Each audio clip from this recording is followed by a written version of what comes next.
Okay, it is, 6:02? And we're going to call the regular meeting to order. And let's begin with roll call. Mrs. Melendi? Here. Mr. Gentry? Here. Mr. Drizel? Mr. Guerin? Here. Mr. Troy? Mr. Fleck? Here. Mr. Quagliano? Here. Okay, we do have a quorum, and I'm going to make a motion to go into closed session for the items indicated in the specified agenda. Do I have a second? Second. Okay, second by Ms. Melendi. And let's have is that a roll call? Voice call? It's voice call. All those in favor say aye. Aye. Opposed? Okay, we're in closed session. Thank you.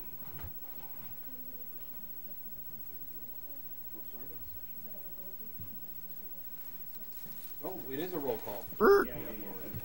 I'm looking at the wrong thing. I was coming out of closed session. So, Mr. Quagliano? Yes.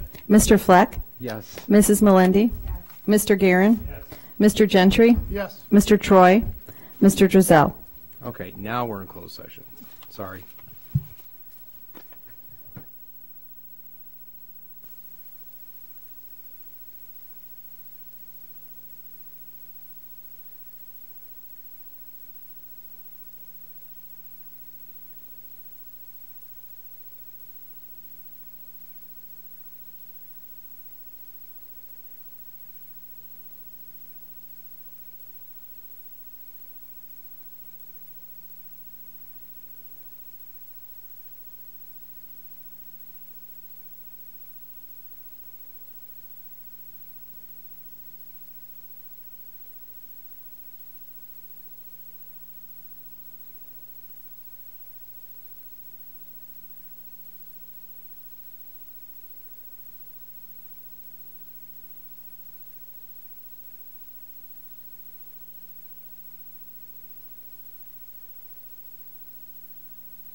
Okay, we have suspended closed session from the regular meeting, and at 7:02 we are going to commence the levy hearing pursuant to notice and the agenda. So let's begin with the call to order for the levy hearing. Yeah, Ms. it's the Stock. waiver hearing first? Oh, I was told the levy hearing first. Oh, John? yeah, for the agenda, I thought, well, it doesn't matter to me. Okay. It does. The waiver's first. I'm sorry. Okay. It is waiver's first. Okay, I missed dress rehearsal. Let's go back. Let's do the waiver hearing. Okay. And so at 7:03, we will commence the waiver hearing.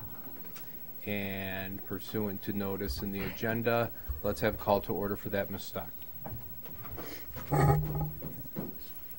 Mrs. Melendi? Here. Mr. Gentry? Here. Mr. Drizel? Mr. Guerin? Here. Mr. Troy? Mr. Fleck? Here. Mr. Quagliano? Here.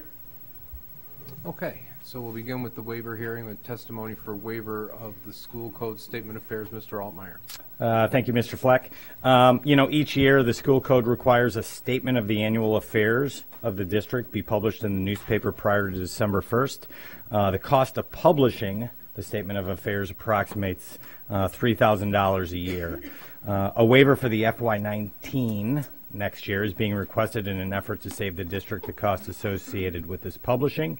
Little background, we've filed the waiver, this request the last 6 years, and for the last several years, we've been the only school district in the state of Illinois that actually applies for and receives this waiver from the state. So this is just something small we do every year just to save $3,000 for the district. We do have the internet. We do have a website. There's really no need to spend that money to publish the statement of annual affairs in the newspaper. So this has really now become standard operating procedure for administration as well as the Board of Education. And so we ask you at this time to approve the waiver request at the regularly scheduled meeting later this evening. Okay, thank you. With that, the next item on the agenda is public comment with respect to the waiver hearing. Do we have any public comment pursuant to 2-230 of our policy? Okay, there being no public comment, then I will make a motion to adjourn the waiver hearing at 7:05. Do I have a second? Second. Second from Ms. Melendi, and that would be a voice vote. All in favor say aye. Aye. Opposed? Okay, we're adjourned. And that concludes the waiver hearing. And now, what we've all been waiting for, the levy hearing. At 7:05, we will commence the levy hearing pursuant to notice and what's posted in the agenda. So let's have a roll call. Mr. Gentry? Here. Mr. Guerin? Here. Mr. Troy? Mr. Quagliano? Here. Mrs. Melendi? Here. Mr. Drizel? Mr. Fleck? No, Here. I'll just. Okay. Yeah, and we will begin Which one? with testimony for, testimony for the 2017 levy hearing. Back to you, Mr. Altmeyer. Thank you very much. With the operating property tax revenue approximating 63% of the overall revenue of the district, the passing and the approval of this tax levy is that's pretty important. And because of that, I'd like to walk. We've got several people here, I know, for the pledge, but this is really good stuff. This is what I live every day. So enjoy this. Okay.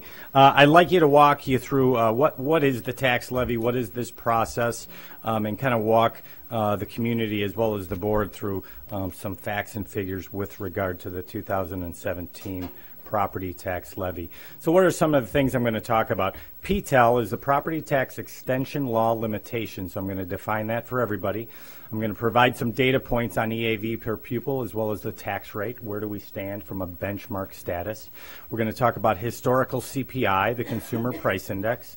We're going to talk about CPI as well as abatements, and the abatement says, well, we'll get into that slide. And then other analytics for the district as well as data points specifically for the 2017 levy that the board has actually reviewed last month. Okay. So what is the property tax extension limitation law? Okay, it's more commonly referred to as a tax cap. And it limits the increase in the taxing districts, our school districts, as well as the whole taxing district, the village and other taxing districts, levy to the consumer price index or 5%, whichever is lower. Okay, so the school district just can't increase property taxes by 10 or 15%. We are tied to the consumer price index or 5%, whichever is lower. But since 1990, we have never had a consumer price index in excess of 5%. Okay, little historical, little background. These are our benchmark districts up here, okay? And we look at equalized assessed value, the assessed values of your homes and commercial properties on a per student basis. And this gives you an idea of the wealth, the property wealth of certain districts, okay? You can see Huntley 158 highlighted down below. We're at $132,000 per student. That's actually relatively pretty low.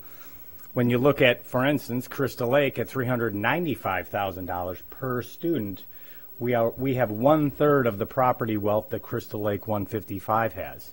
Okay, our tax rate is one of the lowest in McHenry County at $5.73 per $100. Okay, and you'll see Woodstock, one of our benchmark districts, is the highest at $7.61 per $100. Now, if you were to look at this and kind of look at it a little analytically, you'll see that Barrington on the left has a right, we all know Barrington has a lot of property wealth. Because they have a lot of property wealth, and if you look to the right, they also have a very low tax rate. And that kind of makes sense, okay? It's kind of unusual that we have a low EAV per student as well as a very low tax rate. And the reason we do is, well, from an operating standpoint, we have a low operating cost for the district. We don't spend a lot for the district. We're pretty efficient with what we do here at District 158. If you look to the left again and you look right below Huntley 158, you see Woodstock, right? They have also a very low EAV per student at $116,000. Well, they have a very high tax rate, right, at $7.61. So that's kind of typically what you would expect to see. We're very low on both simply because from an operating cost per student standpoint, we are a lower spending districts versus all of our counterparts. Okay. Consumer price index. Again, we had talked about PTEL, and consumer price index is the amount that we're allowed to increase our property taxes within the taxing district on an annual basis. So here is a history of the consumer price index since 2011. And you can see since 2012 at 3%, we've had a declining CPI all the way down to 0.7% in prior year, with the current year being 2.1%. That's the levy that we are asking the Board of Education tonight to approve. I also put on this slide the average since 1990 is 2.41%, with the average since year 2000 at 2.1%. I think it's a little fuzzy, but 2.1%. Okay, so this is the allowable amount that we are allowed to increase the overall taxes to the community. However, that's not the full story, because every year since 2011, the Board of Education, the school district, has abated taxes. So abating taxes is actually taking money out of the school district's funds and paying down, in other words, not charging the community a certain amount of taxes on an annual basis. So as you can see, in 2011 and 12, we actually abated a significant amount of dollars to the community so that the community would actually not see a 1.5% or 3% increase in their overall property tax bill. And we did that because at that time, that was when the community was kind of hit really hard in 2008, 9, and home values were plummeting. And we felt it was right to not actually pass that increase to the community. Okay? Since that time, since 2013 forward, and 2017 is on there because we're expecting the Board of Education to actually abate $400,000 come January or February when we pass that resolution. But for the past 4 years, 2013 through 16, we have abated $400,000 of property taxes. So now I have another slide that says, well, what is the percentage extended? What is the percentage of increase that the school district has actually passed to the community after the abatement by levy year? In other words, what percentage did we increase our property taxes by? What percentage did we ask the community to kind of pick up? Well, it would be the amount after the abatement. As you can see, 2011-12, the school district actually kept taxes completely flat because we abated all those dollars. And then after the $400,000 abatement in 2013, 14, 15, and 16, you could see that the amount extended was 1%, actually less than 1%. And for the last 2 years, well, almost break even at 0.1% of 1% and 0.02 of 1% last year. If we abate $400,000 this year, which is what we're expecting to do in February, the 2.1% increase in property taxes is actually only 1.45%. So we've been doing pretty well in terms of knowing that this line item represents 63% of the overall revenue to the district. We're only increasing our revenue, aside from new construction, new residences and new commercial properties going up in the taxing district, we are only asking the existing community for almost less than 1% increase in property taxes for the last 6 years, with the exception of maybe this year, 2017. And I think we all know, and maybe we don't know, but a school district is primarily made up of salaries and benefits. We've got a lot of teachers. We have 1,100, 1,200 full-time employees. And salaries and benefits approximate 75% of the overall expense of the district. Well, we have union contracts, so we have to deal with salary increases. We have rising health care costs that everybody is familiar with.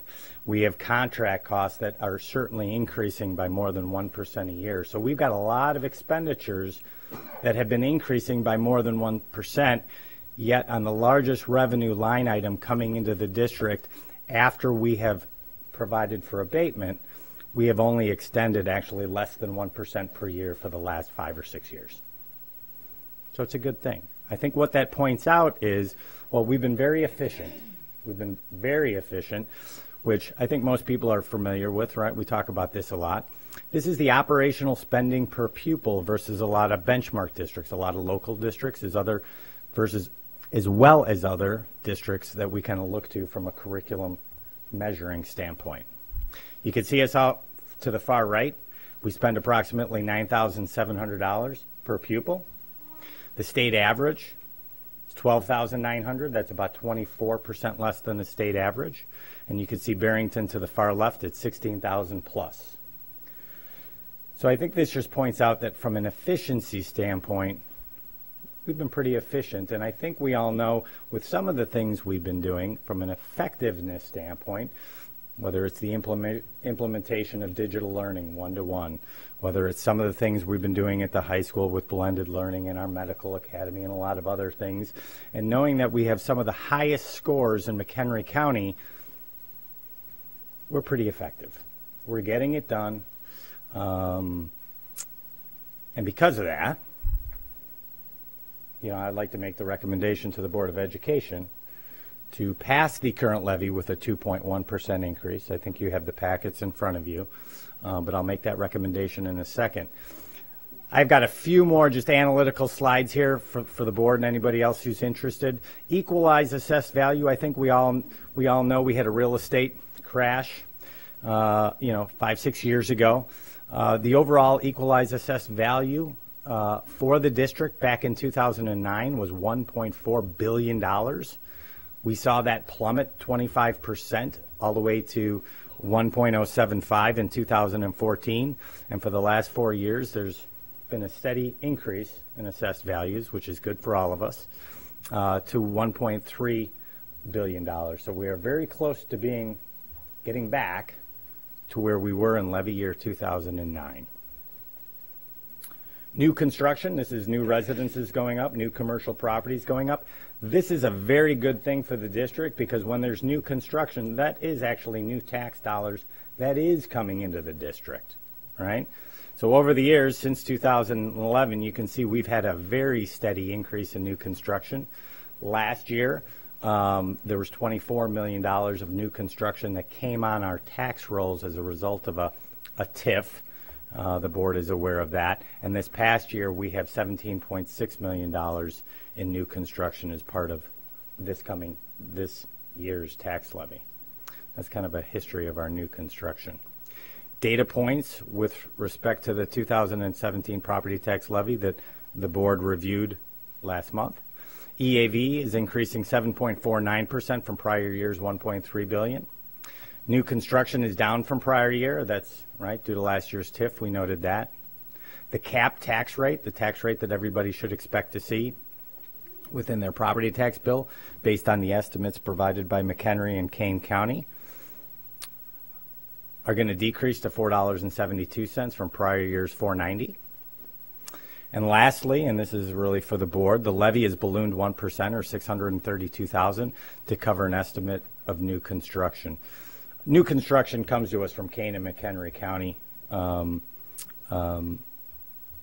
during the year so that we can go ahead and estimate our tax levy, but those numbers are subject to change. And if they do change, and if they got their numbers wrong, the school district needs to make sure that we're not, so to speak, leaving money on the table, and we need to make sure that if a new commercial business or residence moves into the area, that everybody is paying their fair share of taxes, so to speak. So we do this to make sure that the district doesn't leave money on the table.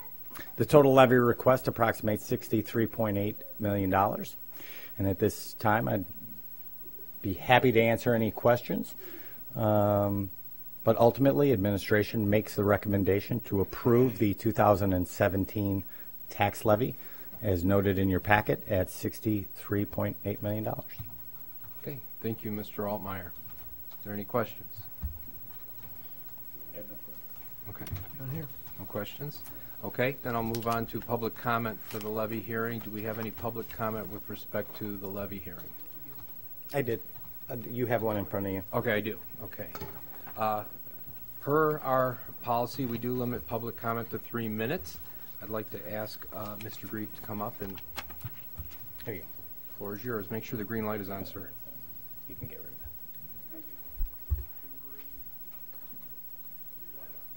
Green light on? Now it's bright. Okay. Jim Grieve. I reside at 11403 Reed Road, Huntley, Illinois. I've been a resident of Huntley for 40 years. Kudos to the board on their fiscal responsibility. Very good presentation. You guys are doing a terrific job. The hearing before this, the waiver hearing, you're worried about $3,000, penny saved is a penny earned. I guess my concern is the areas that administration is not being fiscally responsible. Last year, as a taxpayer of Huntley, I paid $17,371.96 to D158 in tax revenue for my real estate taxes. It's a pretty good chunk of change. Last Monday night, the administration spent, I'm guessing based on the snow removal contract, $16,720 to clear what may have been an inch of snow that fell out of the sky. However, your parking lots were already covered with residual salt. Ambient temperatures were a couple degrees below freezing. Pavement temperatures were a couple degrees above freezing. By the time your lots were cleared, 80% of that snow had already melted. The district could have easily been salted with a typical 10-ton application of salt for $550. Jacob High School, a few miles to the east, just salted. It was in better shape than your parking lots were Tuesday morning. Crystal Lake South High School, a few miles to the north, just salted. They were in better shape than your lots were come Tuesday morning. It's all about timing. Your lots were plowed. However, they weren't salted till about 3, 4 o'clock in the morning. By that time, temperatures were down below 20 degrees. Salt is effective, but not very effective at those temperatures. If salt would have been applied immediately after the event, it would have abated the situation completely and saved the district a lot more than $3,000, closer to $16,000. Thank you for your time. Everything else, awesome report. Thank you, Mr. Grieve. Okay. Any other public comment? There being none, next item on the agenda is to adjourn the levy hearing, and I make a motion to adjourn the levy hearing at 7:22. Is there a second? Okay, second from Ms. Melendi. All those in favor? Aye. Aye. Opposed? Okay, motion carries. The levy hearing is concluded at 7:23, which gets us back to our regular meeting with closed session. I think we have to have a roll call for this as well, don't we? Okay, roll call.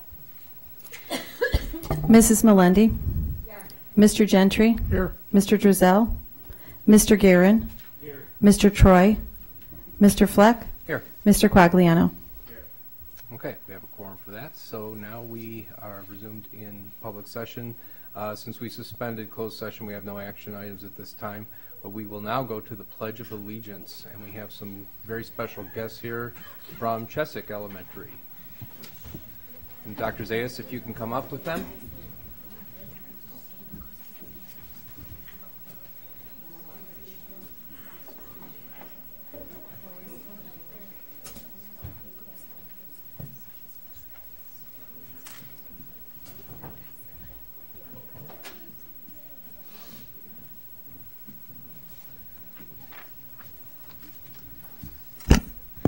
Good evening, everyone. We have students from Cheswick here. I'll have them introduce themselves. Some of them were our Cheswick Cheetah champions. So we have students that are selected throughout every month throughout the year who have exemplary behavior in their classroom, and teachers nominate them as Cheetah champions. So these were some of our students for this month's or last month, November's Cheetah champions. Do you want to introduce yourselves? I'm going to put it over here.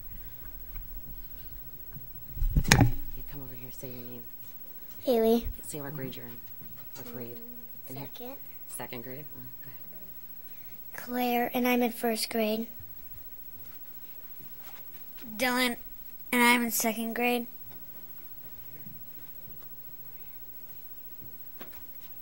Lucas, and I'm in first grade. Can you say Chloe? Can you say hi? This is Chloe, and she's in second grade. Come here. Bye-bye. Yeah. Good job. Jacob, and I'm in second grade. All right, you guys ready? Everybody introduce themselves. Come over here by the microphone, like at school. You ready? I pledge allegiance to the flag of the United States of America and to the republic for which it stands, one nation, under God, indivisible, with liberty and justice for all. Great. I'd like to invite them to come on up. You want and to go they sit on can, their seats? Sit You at can the sit seats over here. Got some questions for you? Here we go this way. Let's go this way, Chloe. If you want to talk, the green light is on. And they have to be Are they? Are they really? Yeah. Okay. Sit wherever you'd like. You should have cookies, sir. Or I was going to have them, but they're for you. All right, that green light means that yours is not. I'm going to go for a ride. Ready? I will.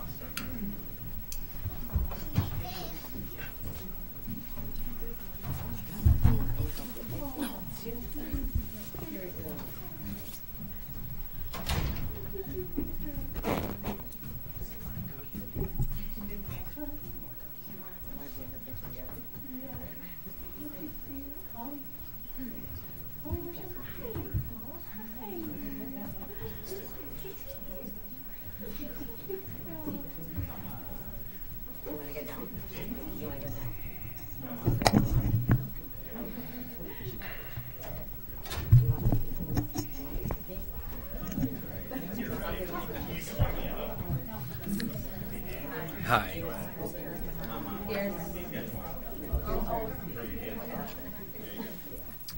Okay, the parent paparazzi is the best part of the meeting, by the way. So, well, hi guys. How are you today? You good? Can you see me? Can you say hello? Okay. What did I hear? You guys are some part of some special group. What was it called? The Cheetahs? Champions. Cheetah Champions. Tell me about the Cheetah Champions. What do you do to get that? What did you guys do to get that? We be respectful, responsibly, and safe. Very good. Very good. Well, you should definitely be recognized for that. That's awesome. Okay, here's a tough question for you guys. What'd you think of that Levy hearing earlier? Okay. No, you don't have to answer that. So,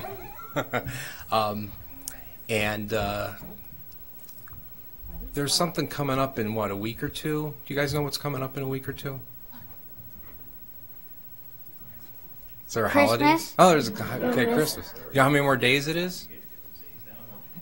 Last time we had somebody here, they shouted out the number of days immediately. So. 10. Okay, well, it is coming up soon, and I hope you guys are excited about it. Would you like to see a lot more snow on the ground for Christmas? Yeah. I certainly would. Okay. Well, good. Thanks for coming up. Thanks for leading us in the pledge, and you are all welcome to stay for the rest of the meeting. Your parents can stay and ask all sorts of questions. So. Okay, we're also going to take a picture with all of you guys, so we'll be right up with you, okay? All right, we're gonna go. You guys get to keep the chocolate. Cookies are for you. Take the. Those cookies. So you guys taking cookies? While you take a picture, we're gonna take a picture.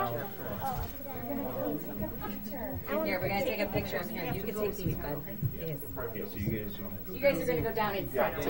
Take your cookies. Take your cookies. Take your cookies. There you go. Did you take your cookies? Yeah. All right, take a picture. We're gonna get no. Ready? Nice job. Ready? 3.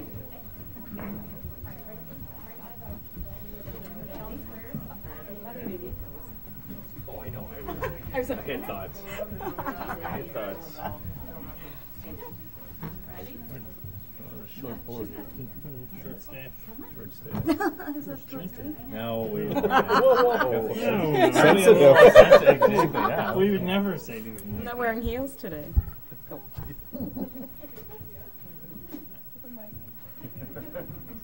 Like Thursday. Awesome.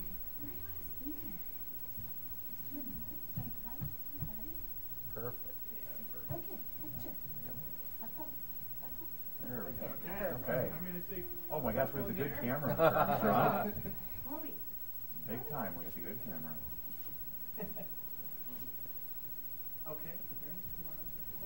We never know which camera to look at. That's right. Look at all of them. Scan them all. Yeah, that's true. Perfect.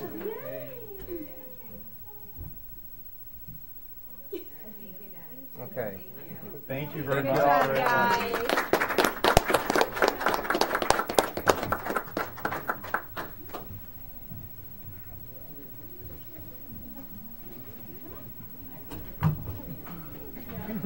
Let's see her. That's why I got confused.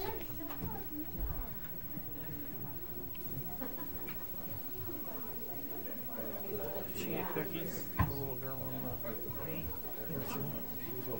Oh, she was up here? She was over by Captain. Thank you very much, parents. Yes, thank you for coming.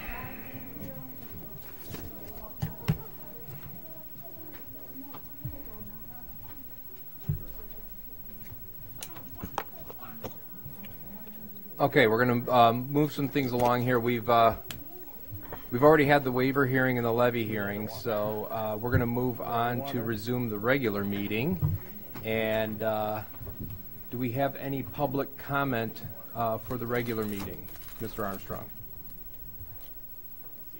Okay, there being none, we'll move on to item 10, which is superintendent search firm interview.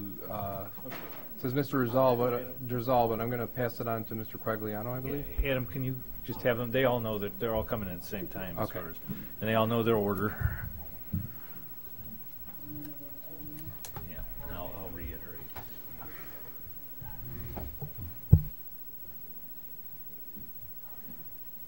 I just got to let the.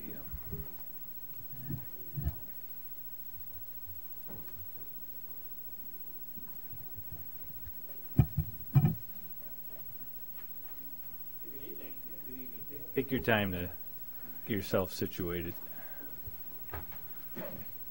Start clearing out the commotion. Just make sure the green light is on when you start to speak. Okay.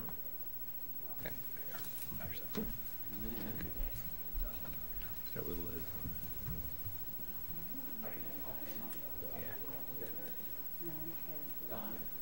Yeah, Don's not in. He's not here. Neither is Paul Troy. Well, my name's Jim Helton, and I'm with the Illinois Association of School Boards. And Tom Leahy had been in contact with Don. Yeah. Dr. Catherine Finger is our person, our consultant in this area. She's retired superintendent of Grays Lake. She's in her first semester with us here. But she couldn't be here tonight. So what I have put in your packets basically is in the left-hand side when you open it up is just the, there's a little PowerPoint on the left side, kind of goes through, we're not going to go through that slide by slide, but that's for your information. There's also the executive search brochure that kind of explains our process and what we do at IASB. There's also a NAS folder. The NAS is the National Association of Superintendent Searchers. There's 40 states that we belong to, and so when we get out-of-state applicants, we can have those conversations with those out-of-state folks. For instance, earlier this week, I had conversations with both Illinois and Indiana people whenever we had people who applied at some of our positions. Then on the right-hand side is the proposal that was sent to Don. Yes. And I'd like to just kind of work through that a little bit, if I may, and that way you can ask questions as well. On that right-hand side is, like I said, the search proposal. There's also the letter that was sent by Tom Leahy. There's also a possible timeline. That's just the breakouts of what our timeline goes like from the Illinois Association of School Boards. And then the steps in the superintendent process. There's a stapled sheet that is really in great detail. So again, I'm not going to go through that, but it does give you great detail of what we do. IASB has been in the process of superintendent searchers for about 50 years. We are a segment of the Illinois School Board Association. You have your policy services, you have your governance. We are the executive search side. We have about 5 folks within our department.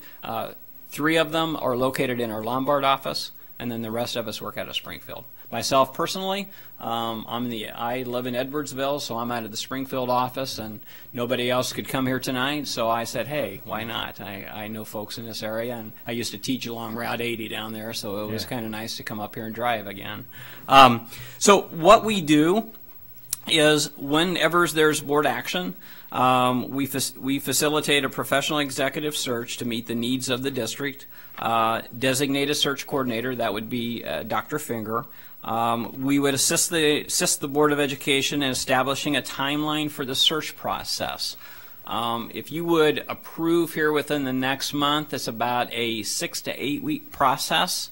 That last stapled sheet on the right-hand side, about 5 pages in, you can see what a detailed search does.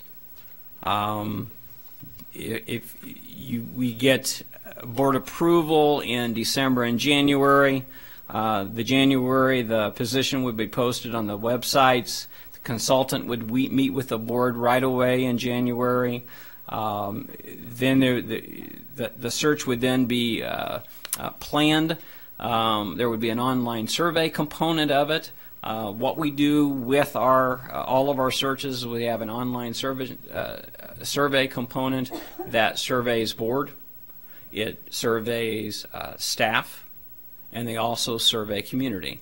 And you get a quantitative piece out of that. An additional part that I know Tom submitted with the proposal would down below staff and community in district interviews. We do focus groups. Focus groups are excellent from an opportunity to actually get that qualitative data.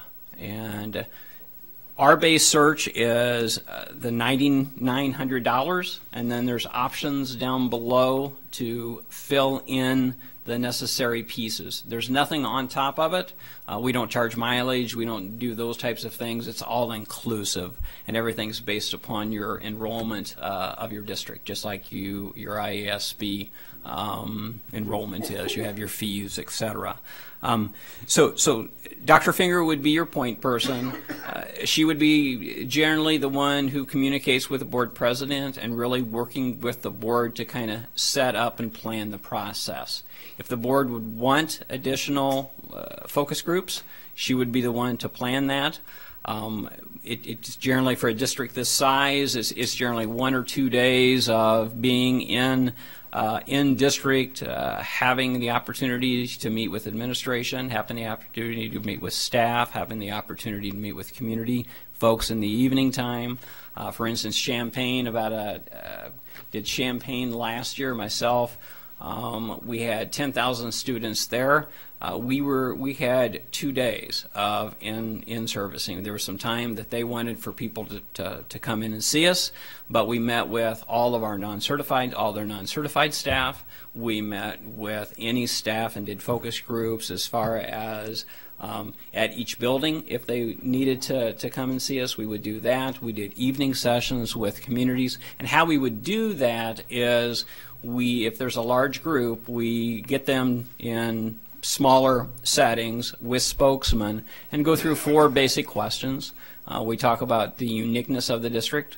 We also talk about the challenges of the district, what is good about the district, and what they would like to see in their next leader. And so those focus groups would be an opportunity to get that additional information from there. And then our posting is a confidential private posting, or I say private. It's confidential where everybody can access it. So we don't go out and headhunt per se, but what we do is it's open for everybody. But because of our connections, we'll recruit at the ISA events. We'll recruit at AASA. We'll do those types of things. But really, it's the openness, the integrity of it. Somebody who might be a superintendent in an adjoining district, internal candidates, all would have an opportunity to apply confidentially, and we would go through that and would remain confidential through that first round. And then once you get into the second round, then that's when we would ask that, or we would have the conversations with the finalists that they then share the information. So, trying to think if there's anything else, questions that you would have for me.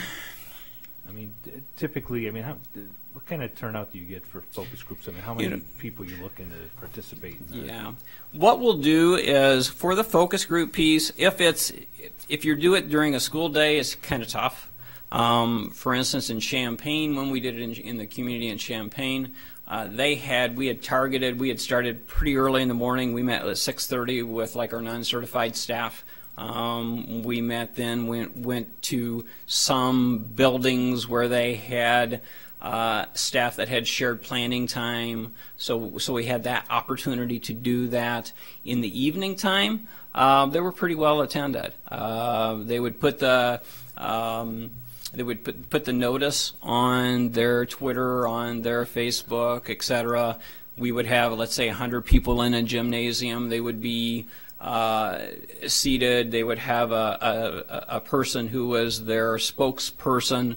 We would go through the questions like we said, and then they would have an opportunity to report out, and we would record all of that. The board then gets that qualitative data back. We then take that data and compile it for you, bring it back to you, and then you see it, and we'll put it within the themes that come out of that focus group, which has been pretty good and pretty successful. Okay. I mean, how does that contrast versus the surveys that you end up The surveys gives you quantitative data. Within a survey that we do, it is our ideal candidate. We'll have the traits of an ideal candidate superintendent that we've worked with. There's 15 statements, And that is portrayed out to the board will answer those, the top 5. The staff will answer the top 5. The community will answer the top 5 on that quantitative data, and it's generally runs 3 weeks, like a Survey Monkey. And then we would get that information back, and then it provide that to you. And that runs, I assume, through our website? Runs through your website. Generally, we've had success in districts of their parent notification system, letting their parents know that, hey, here's the link, here's where it's at, whether it's on their Twitter, whether it's on their Facebook, whether it's on their website, et cetera. Mm-hmm. Yeah. And that's been really good. And that's part of our base price as well. Right. And it's probably, you probably get pretty good you get great volume with that. The other thing that you can do off of our online survey is we actually also have a place for people to write, and it's completely confidential. And so they have an opportunity to tell the board whatever they would like about the superintendent search, and that comes out. We probably get more. Well, I want to say more. It's probably 50-50 from staff and community. As far as if they know that it's going to be a confidential statement, they'll share what they're wanting to share with regards to the search and about the individual. Good. Why don't you guys do you keep data on the success of your searches, how long superintendent stays, et cetera? Yeah, our search success, we have one of the highest success rates as far as staying. So if within the little PowerPoint that I had given you, we have, over the last 5 years, over 75% of our folks are still in the positions that they were hired. Over the last couple of years, of course, we have 90-some%. What we really, I think, pride ourselves on is fit. We spend an awful lot of time on trying to match the candidate to the facility, to the organization. By gathering data, by reaching out, the candidates who have applied, by being at IESA events, being at AASA, those types of things, we can get good contact. Our director, Tom Leahy, was president of the Superintendent Association. I was on the board of directors. Catherine Finger was on the board of directors. So I think that gives us a broad base around the state of Illinois to reach out to folks whenever there are questions and such.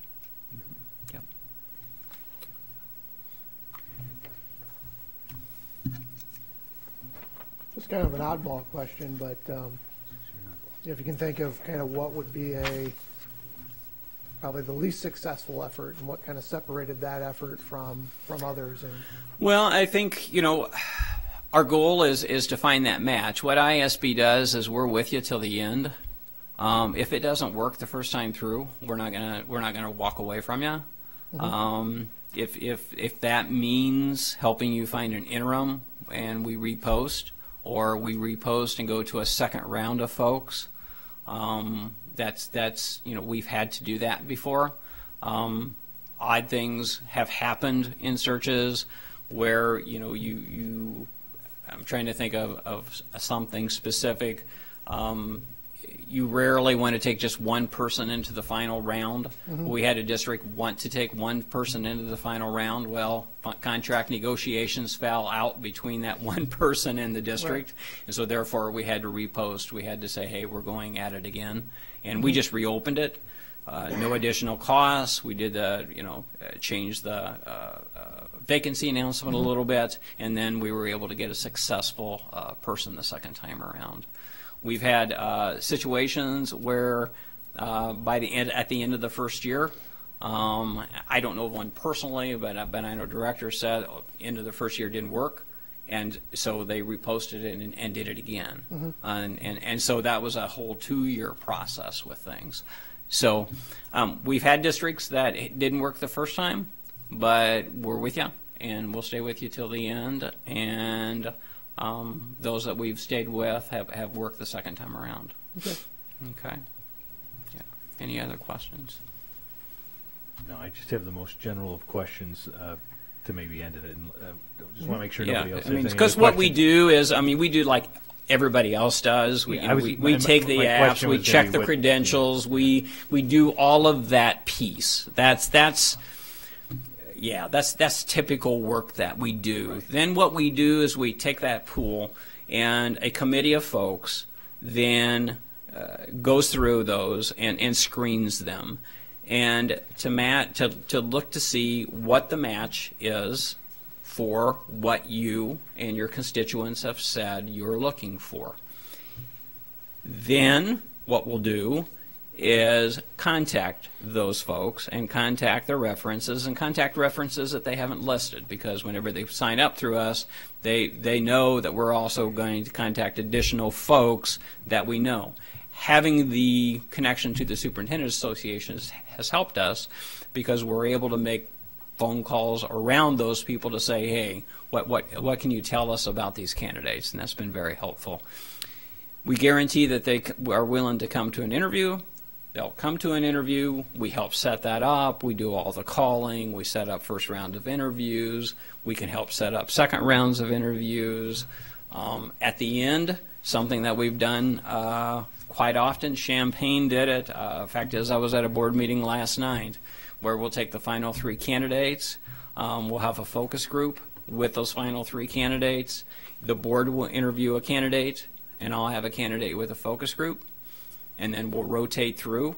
That focus group gives feedback on their, I guess, idealness. So they'll rate them on the criteria that the board has come up with that they're looking for in a candidate. They'll rate them then on whether that's a fit or not. That's been very good. And last night, actually, in the district I was the first time we did it, there was a large number of people that wanted to be in the stakeholder group, and so they just opened it up to the community. And so we had folks in the crowd who were the audience, who were non-participatory. So we had a group within a group. The stakeholder group, was the ones who asked the questions of the candidates. We rotated them through. Those folks filled out their information for us. We gave it to the board that night. That board had that quantitative data last night from those focus groups on those 3 candidates. So that helped them with that. Tony. Very good. No, and you kind of just did. I was going to ask the general question of what, lastly, what do you feel differentiates you from the other superintendent search firms?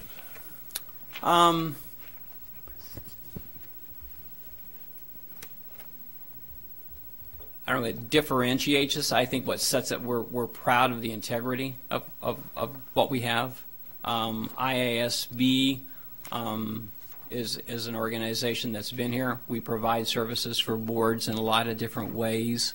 I think the one little thing at the end, after a successful search, we provide a half-day workshop with a new superintendent and that new board to get goal setting going on the right foot, and that's included within our process. I think that's real important, because to me, we have our pyramid of what we do, and that's within the fold, and I'm not going to read that to you, but I think the key of that is at the top of that is to start that relationship off on the right foot. We have our field services person come and have a goal setting with the new board and the new superintendent, and that's free of charge. Yeah. Great. Well, I want to thank you very much for making the long trip to get up here. No, not a problem. So we appreciate it. I know it's for a short period of time to present, but thank you very much. And like I said, Dr. Finger, she would be the point person. Right. She's retired superintendent from Grayslake, and but she would be the point person, and she would be working out of the Lombard office for this. Okay. Okay? No, appreciate it very All much. right. Thank you very much, Jim. Thank you. Okay. Thank you very much.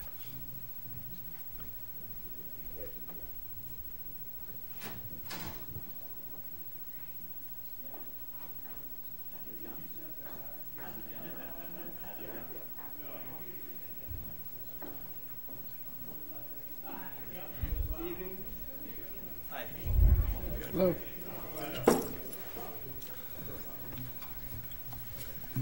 We have some materials for you to hand out, and so I think Connie and Ken will do that, and to expedite the time, I'll go ahead and start talking and try to answer questions. Thank you for the opportunity to be here tonight from Hazard Young and Atia. Connie Collins is one of our associates, and Ken Arndt, another associate, and Pat Newdecker, who is on the team, is in Wisconsin, could not be here tonight, but is also going to help us out from time to time as we look at candidates from across the country.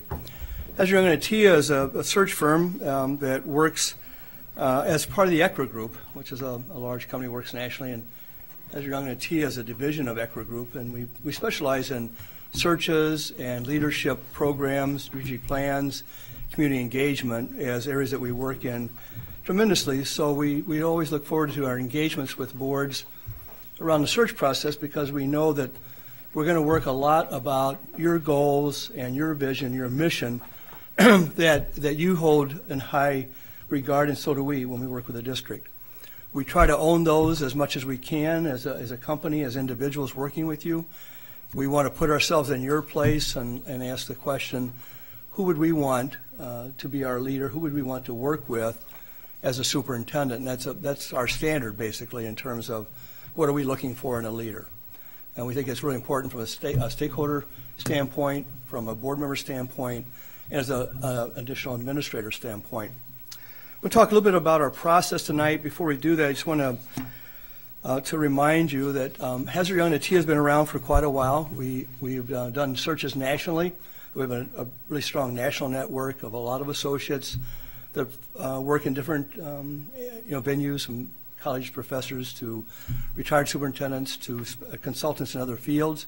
We also have a really strong local network by virtue of the fact that Connie and Ken are both from this region and have worked near you, as I have as well, as a LUDA superintendent at one time. We are, as a company, a sponsor of LUDA, which you're a member of. We have other clients that are, as a firm, that are in LUDA, so we think we know the districts pretty well because of that. We also have the good fortune to working with the district as an ECRA company, and so we do data with you and work with that side of what you do here. Our company focuses a lot about relationships, and so I think that our work with you as a data company has been really built around that relationship. We think it's really important to have a relationship with the board members as we go through the search to keep everyone focused on our main task in that process. But we also have a relationship with the candidates. We think it's really important, and working with them closely so they know the fit that you're looking for, so we know that when we have a slate of candidates that are likely to stay with you longer because they know you, they know the challenges, they know the stability that you have here, they know the high expectations you have here. Coming in, there should be no secret. So we value that relationship with the candidates as well as with you as we work on that process. We really believe the idea of quality leadership is something you have to look for. Not everyone's going to apply for the jobs is going to bring that to the table. Not everyone's going to apply is going to fit your district. And so every search is really unique to us. And again, I mean, it's very personal to us because we want to do a very good job, and again, look for the high quality people that we can potentially bring as a slate to you.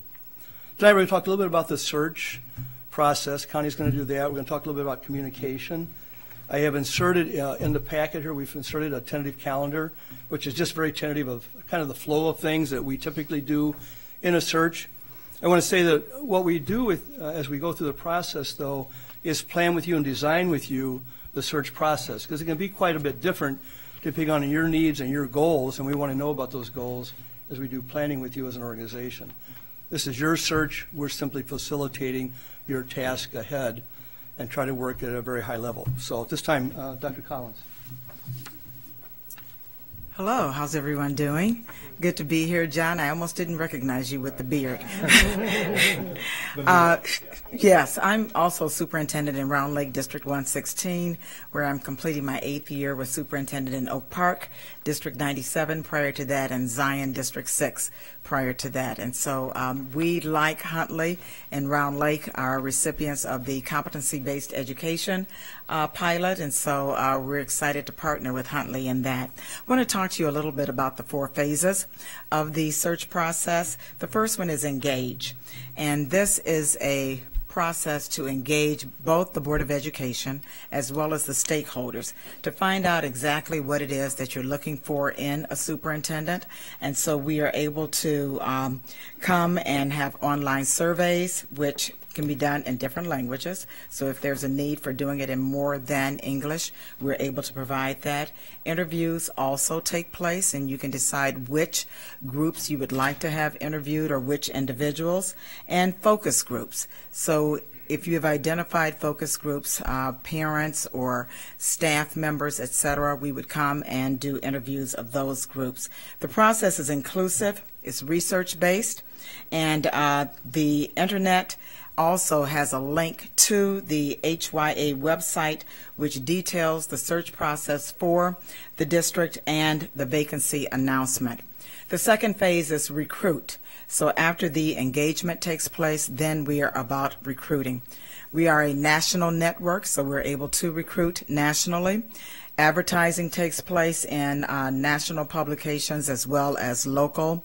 We identify and recruit exceptionally talented individuals for the district. And also we work with state and national organizations. So we're members of state and national organizations and have been for a number of years. The third phase is select. So after we have engaged and recruited, then we look at selecting finalists for you to have a conversation with. We provide the Board of Education a slate of who we believe are good candidates that match up with the leadership profile that was identified.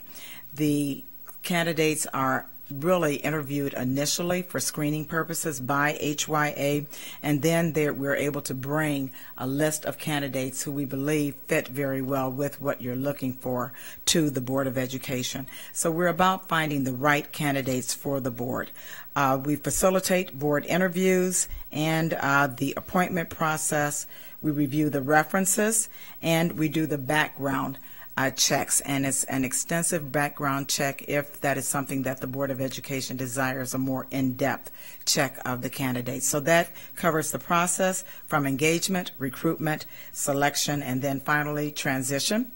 As we are transitioning and bringing in the candidate and helping to transition from the existing superintendent to the new superintendent and helping to really fit and work with the board and the superintendent, new superintendent, we're also able to do that and share with you and help that individual to make the transition into the district. So that's our process. Thank you. Good evening. It's nice to be in my neighborhood. As some of you know, I was the superintendent of District 300 until 2011, then I retired. And then last year I served as the interim superintendent in Elgin, U46. But my bearings with 158 started with our youngest son now, who's 27. Some of you might remember the relationship 300 had with 158, and where District 300 fifth graders went out to your old high school.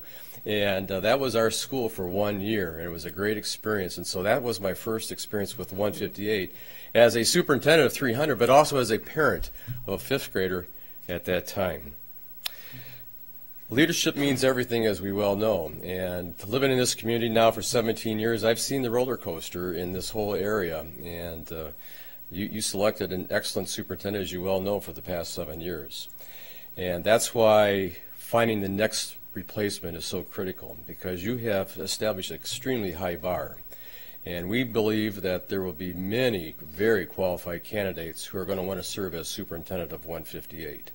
That was not the case, as you know, 8 years ago. And so with that, communication is absolutely critical. And so we believe in full transparency in terms of the process, but you will be making the final decision, not Hazard Young or TIA. It's the board. Because, as we know, the superintendent is the only employee of the Board of Education. We generally will be engaging in many focus groups. Those are generally, obviously, with the board members individually, but with your administration, your unions, teachers, staff, community members. These are the groups that you, the board, decide these are the people that we want to hear from. And that information then is compiled into a superintendent portfolio, which helps those candidates that are looking for this position determine whether or not this is going to be a good fit for them. It's also a great reference for your next superintendent because she or he will then decide, okay, these are the people that I need to work with in 158, and these are the significant stakeholders that I need to work with. So our commitment is very sincere. We have a long history in finding proper candidates. And we also in our packet have just a proposed calendar for you. Again, the calendar will be based upon the board's wishes, but again, just give you a sample of what typical searches go through. And lastly, why we think we are the best firm to serve you is we would give our 110% attention to this process. We have no other searches going on. We're definitely local, but we also have the capability of searching beyond Illinois, if you so desire, and for a national search. So with that, I will stop, and we will entertain any questions you might have at this time. I might say, too, the packets we handed out were a repeat of what we sent you earlier. And in the packet, on the left side was a PowerPoint that we went through quickly. Yeah. And in that is the calendar and some of the points we made. That's sort of an overview. In the packet also is the agreement for the services. On the right side, the document has 158 on the front of it is a proposal to you. The document behind that is just greater detail, like an amendment, if you will, to the proposal. Sometimes there's more information you want to know about advertising or about the background checks and other detail. That's in the second document on the right side there behind the proposal. Okay, so good. Yeah, we'll ask a couple questions. How many people will you have in your firm involved with us? Well, the four of us that are on the list tonight, so okay. That's important. But behind us is an office, and our office has a full-time director for searches, as well as 2 other assistants, as well as another Midwest president. So we as well as our ECRA side. Right. So we have a lot of people that get involved with us as we look for leaders and potential leaders. But in this search, you're looking at 4 people. Right. One okay. is on with us. Right. Your office is in Schaumburg? Yeah. Right. Okay. Right. All right. Or maybe in Ken's home. It depends on how busy we get out there. Yeah, that's okay. It's local. In regards to doing surveys and stuff, I mean, how long do your surveys take? What kind of, what do you think is more valuable? The surveys or the focus groups, or are they equally? I mean, how do you feel? The surveys are good because they reach a wider audience that sometimes you don't see in the focus groups. As much as you try to bring focus groups to the district or where we're going to meet them in community meeting halls or wherever. So that face-to-face is really important and really valuable. But the survey, you'll tend to get 800-900 responses potentially, this size district. So it could be a big group. And so both add, and so the survey is a really brief survey. Probably takes about 10 minutes for somebody to complete. From that, we generate a special report that's included in our leadership profile report to you, so it stands out as a separate report. It's a survey that we do as a company through our ECRA side of the company. That's what they do in terms of research. So this is a survey that's been specially developed for the search process. Okay. You guys have any? Yeah, I have a question about, and maybe you can help educate me on this. It seems to me that each state has very specific school law and climate, whatever you want to call it. Mm-hmm. But what is the advantage of looking nationally for something that would be, to me, something very specific to Illinois, given our wonderful issues? You guys want to talk about that a little bit? It gives you an opportunity to hear another perspective, different toolbox, different ideas. Candidly, I'm not from Illinois. I'm from Ohio. And I was brought into Illinois from Hazard, Young, and Attia. But it's also important that whoever you select has a proper endorsement or credentials, and that's something that we would make sure is definitely in place. Or if you decide to hire a person outside the state, we would certainly tell you that they need to work on their credentials so there's no misunderstanding.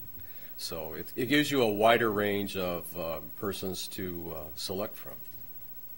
And I would agree with that. I was in Grand Rapids, Michigan, prior to coming to the state of Illinois. And so here again, the search that was done was a national search, and it gave me an opportunity to come into this state, and I've been in the superintendency for 16 years now. I think the other thing is that you're looking for a leader that's going to put your district to the next level. And that may be somebody who's local, maybe somebody on the team right now. And we want to work with the internal candidates, if you have any, that we can help them, prepare them for the interview process. And so you may have local candidates. You look nationally, because you are a very high-performing district, we want to make sure that that next level is achieved and you have leadership about that. For all the candidates I've interviewed over the years in the search business, I will tell you that when you talk to candidates from different states, you get different perspectives. And some of those might fit, some of those may not be relevant to what you're looking for. But there is a richness then of ideas and a sharing of what's really best for our district and where we're headed in the future. Just a follow-up question along the same theme. In your opinion, do you think state matters? I mean, is it really that different of a... Which state people are from? Yeah, or the experience. I mean, if I'm experienced in Grand Rapids, does that have any disadvantage to somebody who is all else equal but in Illinois? No, I think you look at what kind of experiences that people have that you bring to the table and how do those line up with your district. Can they be the person that's going to take you to the next level? But I think across the country, we're not recruiting for any particular state, and we find out that people are moving between states for personal reasons largely. Mm-hmm. Family members are there, grandkids are there, a spouse is transferred. They used to live here and want to come back to Illinois. They have some other kind of personal commitment. Mm-hmm. But from state to state, I think you're running into leaders of all kinds of ranges across the country, and it's a matter of who really fits the high expectations you have. Yep. And I guess what I hear you saying, kind of from a regulatory state government perspective, it sounds like there really is no difference. It's all kind of the person. The problem we run into nationally is that the certifications vary from state to state. Mm-hmm. Some states do not require certification. And so if those candidates are in the mix, they have to be certified here, which takes a higher hurdle than candidates from Illinois. So mm-hmm. you're seeing less people applying from out of state today. To go back to Michael's question, because the certification requirements are pretty stiff. Okay. No reciprocity like there used to be. So if you come from Wisconsin, you have to do Illinois certification requirements. Mm-hmm. Back when I was a kid, you went to Wisconsin, Illinois, you just moved. Right. Reciprocity between Indiana, Illinois, Michigan was very easy. Not today. Okay. So it does keep people from applying. Okay. The last 2 years, placements. What districts of size over 5,000 students have you placed? Well, there'd be several. We just finished 112 North Shore. Finished this week. And so nationally, LA is probably over that. Houston's probably over that. Freeport might be right at 5,000. Yeah. Boston, right around here. Let's see, we were in Harvard last year, which is close. A few years ago we did Deerfield, but they won't be at 5,000, I don't think. They're probably 3,500 kids. We did Decatur, which is about 9,000. Right. Evanston. Evanston's large. Yeah, larger, right, 65. So it runs the gamut. We do smaller districts. Yeah. We do huge districts. But again, the teams are adjusted accordingly. So if you're doing LA, for example, or Houston, you have 10 teams of 10 or 12 people. Yeah. A different Fairfax County, Virginia. It varies from place to place. But we also have searches that can be way out west near Moline. We did a search a couple of years ago, district of 500 or 600 kids. Yeah. East Aurora right now, that's going on. Yeah. It's big. It's big. Yeah. That's a big. No doubt about it. Do you guys have any further questions? I mean, the last question I was just going to ask is how do you feel you guys differentiate your service versus the other types of search firms? What differentiates you the most? For me, it's our level of commitment is very, very deep. We spend a lot of time, a lot of face time with you. The communication, I think, is very deep. So I think having an office that has staff gives us a lot of expertise that we can call on if we need that or want to do something different. The national network, we're on the phone nationally with people all the time, as well as in the state. So we're talking to people up and down the state all day. We're in these association meetings. But I think the FaceTime with you as a board and working on your behalf, we don't have a slate of candidates to bring you.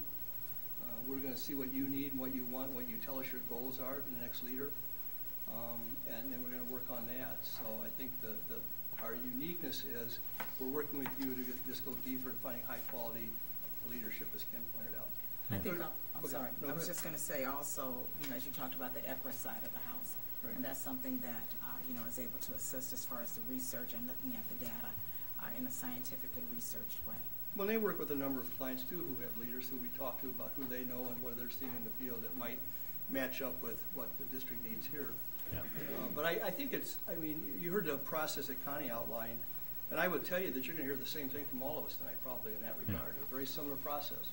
We're going to plan, we're going to recruit, we're going to screen for you, and you're going to make a decision. But the depth of each of those cells, I think, will be different from place to place, depending on who you talk to. I might be biased. I expect you to. That's okay. That's fine. Okay, I don't know if there's nothing further than, no, we appreciate Steve, Ken, Connie. Thank you very much for taking time to come out. Good luck. Appreciate it. Okay. Happy to answer any further questions if there's follow-up. Thank you. Erica, good to see you.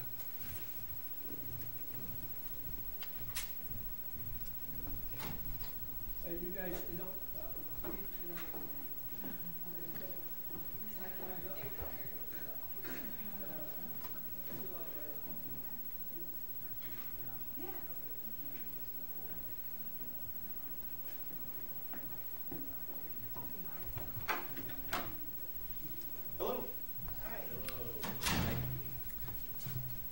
I'm Steve Griesbach, and this is my colleague, Joe Porter. We're with BWP and Associates, and I have some things to pass out. The Steve and Joe Show. Okay.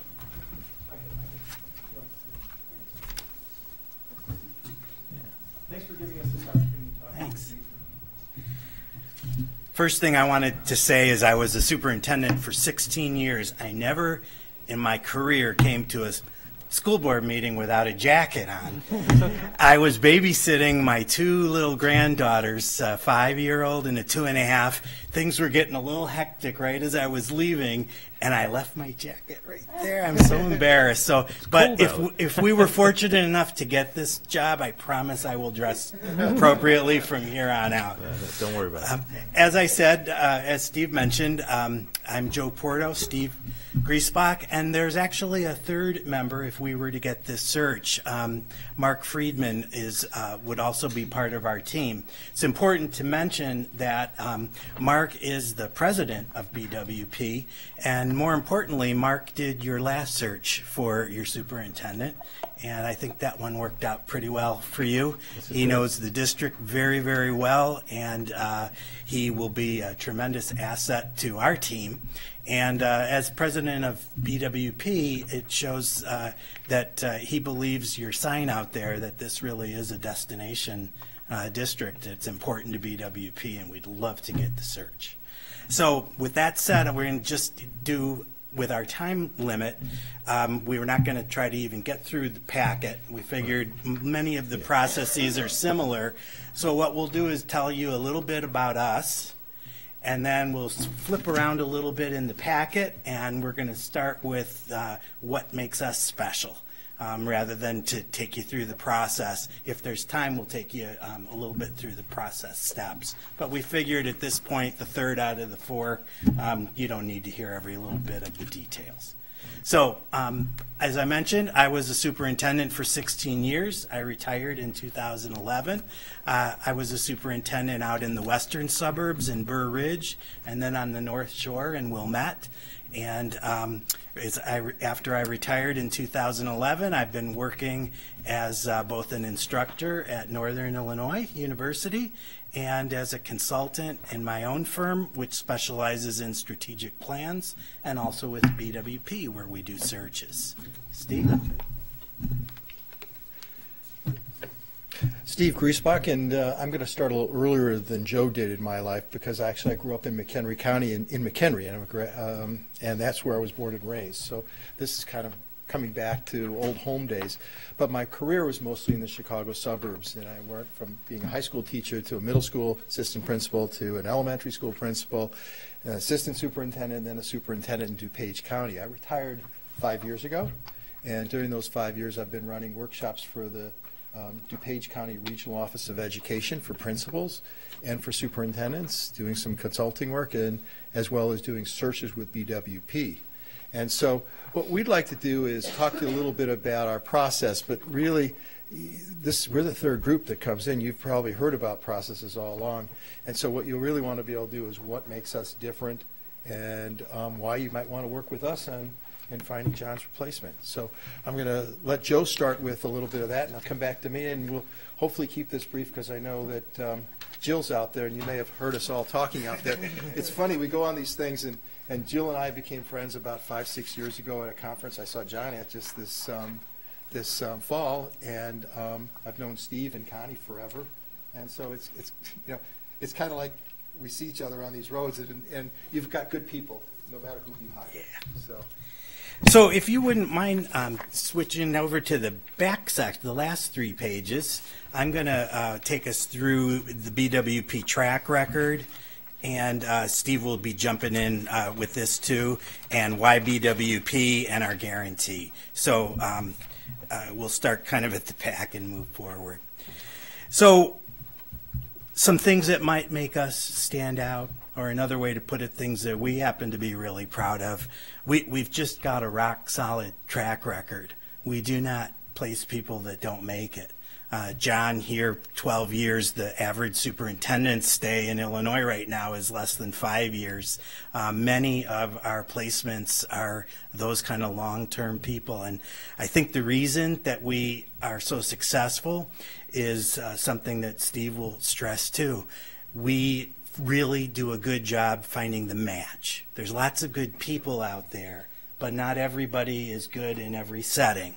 And what we try to do is find out exactly what you need, and then we have a broad network of contacts and people that we can draw from, and then we just really excel in making a match that fits what Huntley needs. 95% of our candidates placed since 2006 were offered their next contract. And as I'm going to mention in a minute, if that doesn't happen, the odds are it's going to, but if it doesn't happen, we'll come back and do that search again. We feel so strongly about that. And none of our candidates ever have embarrassed anybody with sloppy references, and something comes up or somebody Googles something. That just doesn't happen with us. So why BWP? If I could take you through a couple of these, and then Steve, please jump into. I already mentioned the record of success. We have a really strong reputation with candidates. The thing we hear when we get feedback is that we really treat candidates well. We give them feedback. We get back to them personally. We don't send them emails to tell them bad news. And when you do that, then you're able to acquire quite a nice pool of candidates when they feel, oh, it's a BWP search. I think I'm going to throw my hat in the ring there. The third one might be the most important of all. We don't employ I like to call it the Field of Dreams movie approach. If you build it, they will come. We don't just put out recruitment posters and put recruitment in different job banks and then just keep our fingers crossed and hope the right people come. We have, between Steve and Mark, I think they know every educator in Illinois. And the second we get a job, the second we sign a contract, we're on the phone calling people that we think will be a good match. And we like to joke that sometimes the people we go out and bring back to the board in the slate, they didn't even know they wanted to change jobs at that point. But we'll call them up and say, hey, I think this is a match that's just perfect for you. So in the last search that I did, out of the 6 candidates we brought to the board, 5 of the 6 candidates were people that wouldn't have just applied to respond to something that they saw in a job bank. They were personally recruited and matched up for the position. I think that's where we excel. Number 4 pretty much says that same thing. Number 5, we will customize a search for you we will, we have outlined here, and Steve will take you through a basic process, but if you say we want more of this, less of this, we'd like a place for more community involvement here or there, we will customize that search for you. And we know the area. Mark and I did a search up in Belvedere. Steve's done some searches he'll tell you about nearby. So we know the area, we know your school district. As I said, Mark did your last one. And that's the key to a successful search, the match. Finding out, creating a profile for Huntley, and then us getting out there and finding those people. So, Steve, I'm going to interrupt, stop and let you add some things. May contradict Joe a little bit on it. I'm going to talk a little bit about the process, and the thing I'm going to contradict him on is I was part of the team that did the McHenry High School search, which is the high school I attended, and it was a little scary going back there. And I'd like to say that I know McHenry, but I know McHenry 30 years ago, 40 years ago, 50 years ago. God, I mean, it's a long time. And it's a different place. And so when I say that I know your community, I don't know your community. And I think that's an advantage. And the advantage is that as we go through the process, we're going to learn about your community. We're not coming in with preconceived notions about what goes on here, who is the power people, who does this. We don't know the candidates here and things like that. I don't. Mark may have some knowledge because he worked with a group here a year ago doing some administrative work, training. But that's a good piece because our goal in doing this is to listen and hear what works for you, not what we think works. And so I say we know your community. I did Canelan, I did McHenry, but those are different places. Huntley is its own place, and you deserve someone who gets a candidate that works and understands what's important here. So I'll briefly let you know that we have a search process that's very similar to what you've seen in other places. The first 6 steps really involve us doing a lot of work, and that means that we're planning it, we're giving you a timeline and working that out with you. How soon do you want to get this done, and how can we get it done in a way that's efficient and effective for you? We launch a recruitment effort, and we start getting candidates. We work with you to decide who we should be talking with, and we'll give you some ideas about that so we can develop and gather information about your community. That's the part that I think is really important because we develop through that a candidate profile, and we use that as the filter for everything that we do. From the questions we ask candidates to how we review their resumes and look at their references. We want to make certain they match with what you do. So that's steps 1 through 3 very quickly. And 4 through 6 are the next group, and we recruit people. And we do actively recruit, which is something that we take a lot of pride in, as Joe said. And then we actively screen them in person. It's rare that we do anything over the phone, and usually that's because they're out of state at that point in time. We want to look them in the eye and talk to them and do that. We also do extensive research into them, not just what we see on the resume or the references that they provide us. We want to use our networks to also find out who else knows them and what they know about them. And then at step 6, we present a slate of 5 to 6 candidates to you for you to consider, and those could be anybody. You may have internal candidates, you may have external candidates. We'll work with you to get the best possible group of people that can work well with you, and that's our job to you. We work for the Board of Education. And then we'll prepare you to do that interviewing with them, not only the legal requirements, but developing questions that'll help you to better understand who and what they can do. We believe in behavior-based questions, and those are ones that ask them about what they've done in the past around topics that are important to you. And the way you behaved in the past is the best way how you're going to behave in the future. And we really believe pretty strongly in that. We'll also give you some tools to help evaluate the effectiveness of those answers. And you'll quickly see that you can separate those candidates into what we call some finalists. And those would be 1 to 3 candidates. It's usually 2 that you'll bring back for more in-depth discussions and questions and interviews, and sometimes even a presentation. And you'll build some consensus around a candidate that you would like to go forward, and then we help you with employing the next superintendent. We don't do criminal background checks. That's what you have to do as a board, but you do that with every employee. We don't negotiate the contract for them. That's you negotiate with them. We serve you And so we help you to negotiate a fair contract. And the whole goal in this process is for you to end up with somebody you're really happy with, and someone who can spend a dozen or more years leading your district and making the kinds of decisions here that make the school district better, not only for all of the students who attend here, but all the community members who depend on this school district to provide services and support the growth of the Huntley area. And I know you're more than just Huntley. There's lots of other communities that go here, but you have to be able to work with everybody. And so that essentially is our process, and we could talk a great deal more about it, but I know you have, Jill's waiting. She'd like to come in and talk to you guys as well. And we want to let you ask if you have any questions. Yeah, we can do the proposal. Oh, I should talk about the money. Yeah, sorry. Thanks, Joe. If you look after the process, you'll see that we have put out what we're expecting to charge. And the one that Joe gave me, because he's trying to help me to look good, You don't have that. is at the end. Okay, it looks like this. Okay, our fees are for the search would be $15,900, and that would include all of the three consultants we talked about and the work that we'd be doing. And then there are some expenses that would be in addition to that. And our goal is to keep those expenses as low as possible, but we do have some costs, and we pass those along. So roughly, if you look at all of these and you do the online survey and the materials and supplies, you're talking around total costs with transportation and everything else, no more than $2,500, probably be between $1,500 and $2,000, just because I know where you are and those sorts of things. And then if you have any particular advertising that's above and beyond, you would direct us to prepare that. We'd be happy to do that.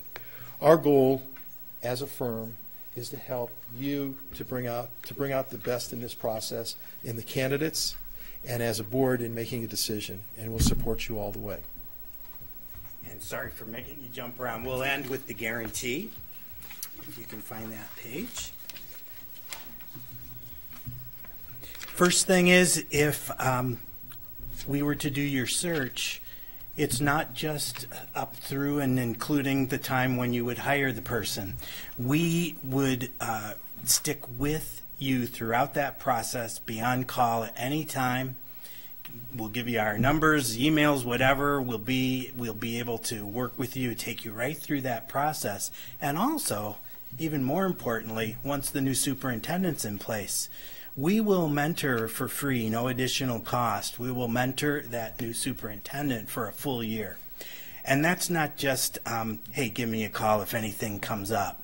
We actively seek out times to meet for lunch and debrief and talk to the person. Even if they're an experienced person, they'd be new to your district, and we like to provide a full year of that kind of guidance, mentoring, and support. And then, as I mentioned, if for some reason the superintendent did not make it to a second contract and was only here for 2 years, we would come back and do that search again for you, no charge other than expenses. So that's the BWP guarantee. I don't know if, go ahead. Yeah, and that's what we have. We just want to let you know that this is not the first search I've done. I've done 20. Mark Friedman, who is the president, has probably done 100 plus. Joe's done maybe 12, and so we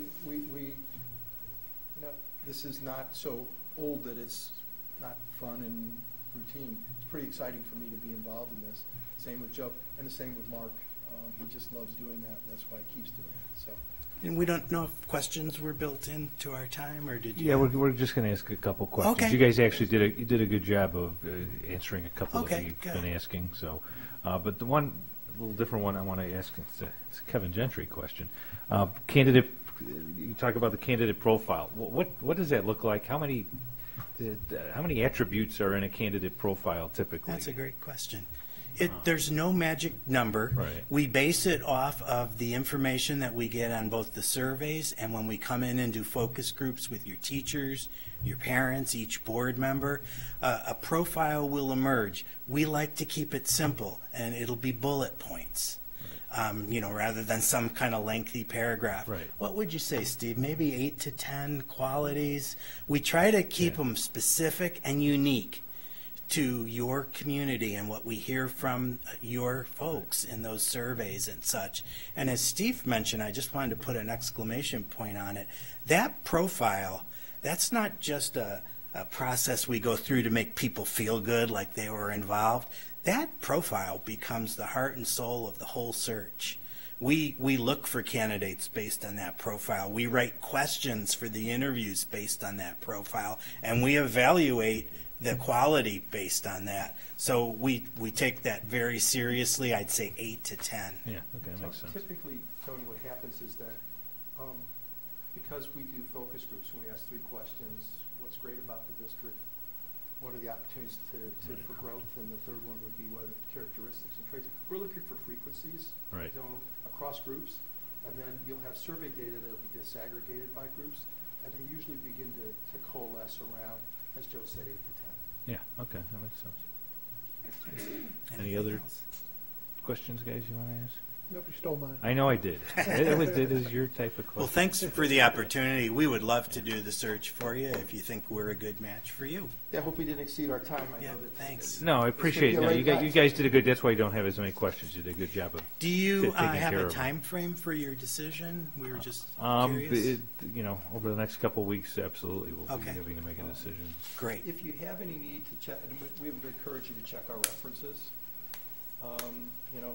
Caneland, Belvedere, McHenry are nearby. Yeah, and we might be following up asking for stuff like that. But I heard that in when you guys were talking. That's why I didn't have to ask about it. So thanks again. Good thank luck you, with you. both of you. Yes.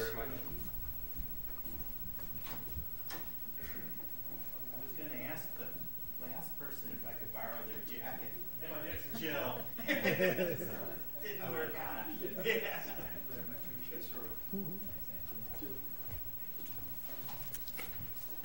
Hello. I know. Sorry and about the that. last. Sorry, I didn't mean to.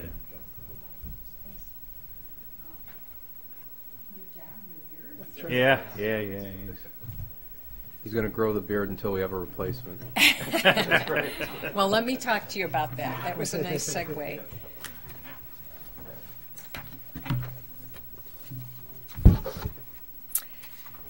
My name is Jill Hawk. I know several of you, and Terry. First of all, I want to say thank you so much for the opportunity to talk about how School Exec Connect would love to help you find your next great leader. I am guessing that you probably at this point know more about its search process for finding a new superintendent than probably anyone who stood before you, because you've heard all of our secrets, not just the individual ones. And we sort of have a professional courtesy that we don't sit in on each other's presentation, so those secrets aren't revealed, but later I'd love to hear what all the rest of them said to help me out. Gary Zabelka would be my partner if he were not headed to Mexico with his entire family and grandchildren. So I want to speak on his behalf a little bit. Gary is actually a senior partner for School Exec Connect. He's very, very experienced in the school superintendent search process. He and I are just finishing up a search in a smaller district west of here, Byron, Illinois. So I've seen a lot of him because we just finished a marathon interview day the other day. But as you can see, he's also a retired superintendent. And Gary also is a field rep for IASA, which is important to this. Not only because he's current, but because he just meets a whole lot of people who are currently superintendents. And he's also been a distinguished superintendent, not unlike your own. My vita is there. It's in the proposal as well. I'm not going to spend a lot of time going over that. But I know the area, obviously. I worked and served School District 155 for a decade. And proud to say that. And currently I'm doing a little bit of work with your fine leadership team here in the district. And let me give you an overview of our firm. What I did was basically to take the questions that Don had put to our president and just laid that out in the presentation. So the first question he had is, can you give a little overview on School Exec Connect? We're just beginning our 14th year of existence. We have 60 plus consultants, and we have done over 225 searches, and hundreds of superintendents have been placed. I think what's important for you to hear, I'm not going to pretend we're a big national firm. We are not. We don't choose to be. That's not who we want to be. We focus very much in the Midwest. As you can see, you should have received a list of all the searches that we've done. Our primary area, of course, is Illinois, and this area is strong suburban showing, but also Minnesota, Wisconsin, and Michigan, and Missouri. We're branching out to Texas a bit because we've been asked to come there, but those are our primary areas. But we do have a strong national network. So why that's important is we can draw nationally. And the other thing that's important for you to know about us is we have a very unusual high success rate. It's like 96%. And what that means is superintendent doesn't leave or isn't asked to leave in the first term of his or her contract. And we can talk more about that if you would like. I know you have other business tonight, so I'm going to move through this and hopefully have time for some questions. Don asked us to talk a bit about what our process is, and I don't believe our process differs a great deal from the other firms you heard from tonight. I put the word usual process on this handout because the thing we really want you to understand is if there's a piece of this that you don't feel is relevant for Huntley or something that you want us to insert, we will work with you and customize the process. What we have both in the proposal and on the slides here on the notes is what we usually recommend and would talk with you about as we plan together. Obviously, it starts with you and what your needs are and what you seek and desire in your next leader. The part of the process I personally love and love to do and love to talk about is the community engagement process. Especially the staff engagement process. We probably, like other firms, conduct and spend a great deal of time face-to-face with your people, with your constituents, in focus groups. 4 clear questions that we ask all around town and all through your buildings, and we do a listening tour.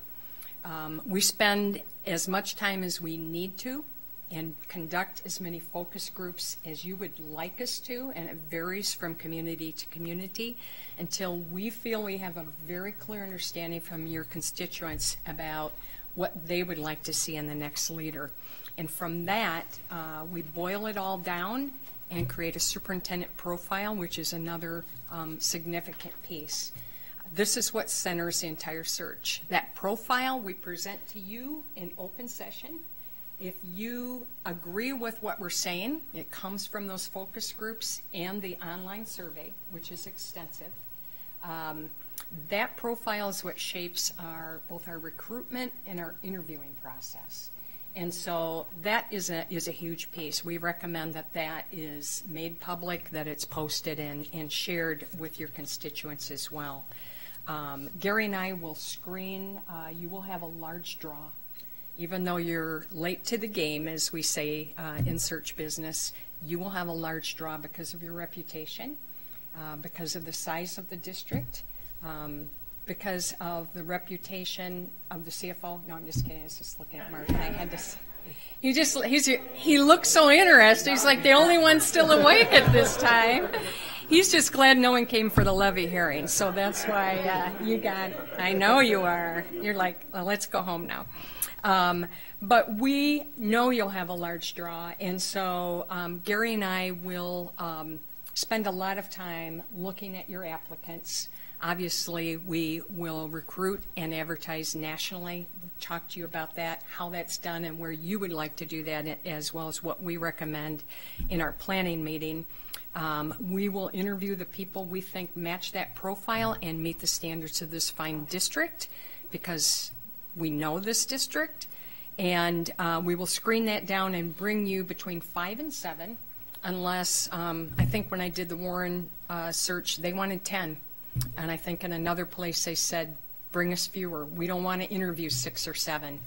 So it varies. That's very much, we'll tell you why we think 5 to 7 is a good number, but we'll listen to you as well. And then we will work with you. I'm aware that no one currently on the board has been part of a search for a superintendent before. And it's important that you know, Gary and I will spend the time you need training you to be prepared to interview well, to make sure first and foremost you don't get in hot water. I know some of you do this professionally, but there's some things to just know going into this, as well as just calibrating the manner in which you interview and that you're fully prepared for that. We recommend a stakeholder committee. We also recommend a confidential search, but again, that's something we would talk to you about later. And that stakeholder committee it would give the board feedback before your final interview of 2 or 3 candidates, but clearly not make any recommendations. We have a protocol we use so that you can collect their feedback, understanding, and they would understand you're the decision makers for your next leader. One thing we want to make sure you know as part of our process, because quite frankly I think it does set us apart from some of the folks you heard from earlier, is deep candidate vetting. We do not want you to fall in love with a superintendent candidate who something comes up about later and you have to backtrack, especially if it gets to the public piece. And so we're going to work really hard to make sure that does not happen. Gary and I will also bring you comparables on salaries, data, and so forth, so you are prepared. And if you need guidance, I know you have good legal counsel, but if you need guidance on putting a contract together, we can help on that as well. So as far into that, I've even written a press release for people when they're announcing who their new superintendent is. So we can tailor make that. I know you do not need some of those resources because you have some good communications people who are currently on their computer. He does that when we do our Leadership Academy too. The same thing. Oh, I was just taking notes. That's the way it worked. I was just seeing if you were listening. He was. Probably a piece to this that's really important to attend to are the timelines. And as I said earlier, and it's just the way things happen, we love to start searches like September, October, and kind of gather up great candidates. And we don't have that luxury, so I'm glad you're ready to move on this. So we would open the search, I'm saying December, assuming that you've heard all of the firms and you're ready to make a decision, because we would need to roll. Need to get a contract signed with a search firm, same as the other 3 that you heard from, and set up an initial planning meeting with you and get things moving. So we would do that as soon as we could. Engage the community and your staff and whomever else, community leaders, intergovernmental groups. I know a lot of those that are important to you. Web people, I don't know. Whoever you would want us to speak with to form that profile, and obviously get the online survey posted as well so we could collect that data. Anyone who wants to have input in the search will have that opportunity, and that's such an important piece of the process, whoever you choose. That's an important piece.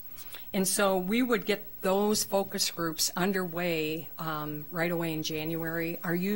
Does your semester shift in January before the holidays?